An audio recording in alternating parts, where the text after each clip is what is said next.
Olá, meus queridos ouvintes. Me chamo Vânia Souza, sou graduanda em Direito pela Unicino e, em colaboração com a pesquisadora Chayane Souza, doutoranda em Direitos Humanos pela Unicristia, venho apresentar a nossa pesquisa intitulada como Educação sobre o Cerco Social. O que a mega operação no Rio de Janeiro revela sobre o fracasso do Estado educador. Essa pesquisa ela trata sobre um Brasil contemporâneo que vive um paradoxo e um país que consagra a educação como direito fundamental em sua Constituição, mas permite que escolas sejam sitiadas por helicópteros, que professores fujam de tiroteios e que alunos aprendam a ler em meio ao som de balas. Em outubro de 2025, uma mega operação policial no Rio de Janeiro, especialmente nos complexos do Alemão e da Penha, paralisou escolas, impediu o funcionamento de comércio e ceifou vidas. E esse episódio não é apenas um problema de segurança pública. Ele é o retrato do cerco social que aprisiona a educação e revela o colapso do Estado educador brasileiro. O trabalho que apresento hoje propõe justamente refletir sobre isso como o Estado que deveria educar e tornou-se um Estado que vigia, pune e por vezes mata, como Angela Memberg chama de necropolítica.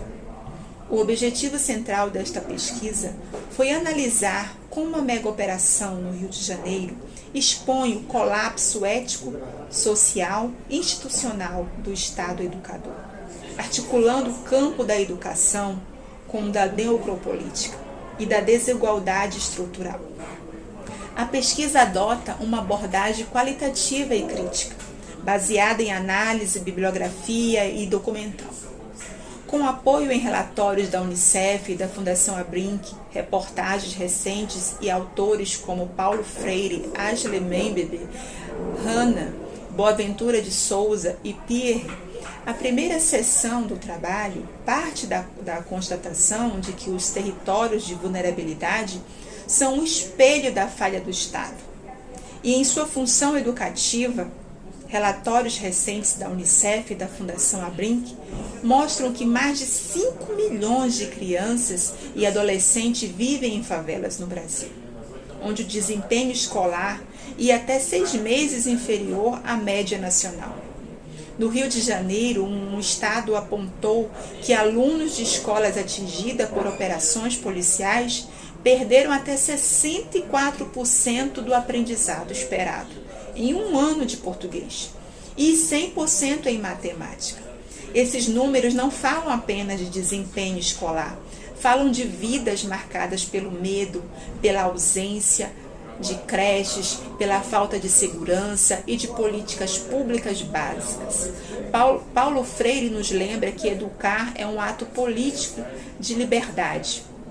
Mas quando o Estado se ausenta, a escola deixa de ser espaço de liberdade e passa a ser uma fortaleza sitiada, como disse um jovem da favela da Maré. Citado por Gomes e Azevedo, de 2024, a escola parece não viver no mesmo território que a gente.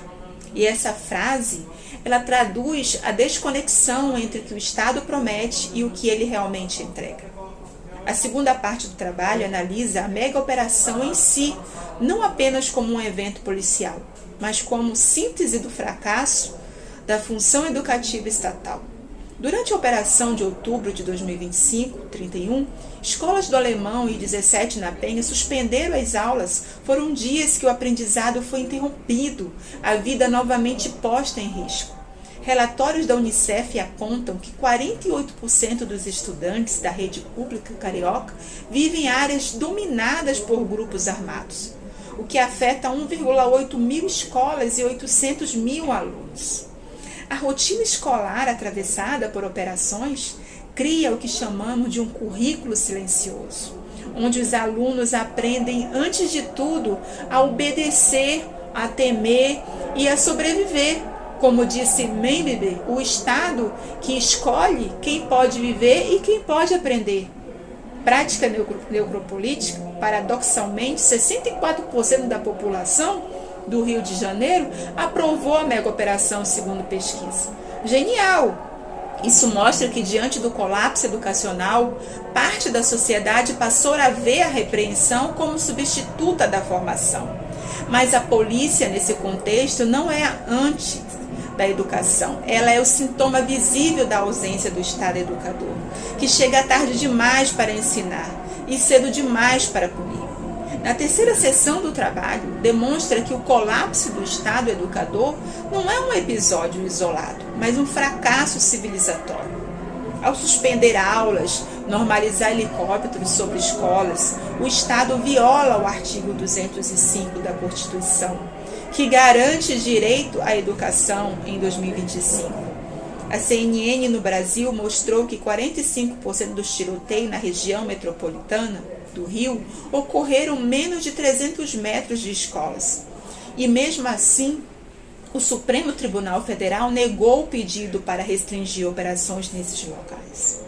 E essa contradição revela que vivemos num regime de pedagogia do medo, onde o Estado aparece armado, mas não educador. Pierre chamaria isso de violência simbólica institucionalizada. A imposição da força onde deveria haver diálogo. E Boaventura de Souza diria que essas favelas são zonas de não direito, onde a cidadania é suspensa e o Estado chega apenas para conter o que antes deveria ter prevenido. O que a mega operação no Rio de Janeiro revela não é apenas a violência urbana, é o fracasso do Estado, que esqueceu de educar para a liberdade. A polícia, nesse sentido, não é o inimigo da educação. Ela é o reflexo de um país que deixou a escola sozinha. E o verdadeiro cerco não é o dos blindados. É o cerco simbólico e político que cala professores, silencia estudantes e impede o diálogo. Por isso, este trabalho defende que educação e segurança não devem ser forças opostas, mas complementares. Um Estado que educa sem proteger, desampara. Um Estado que protege sem educar, endurece.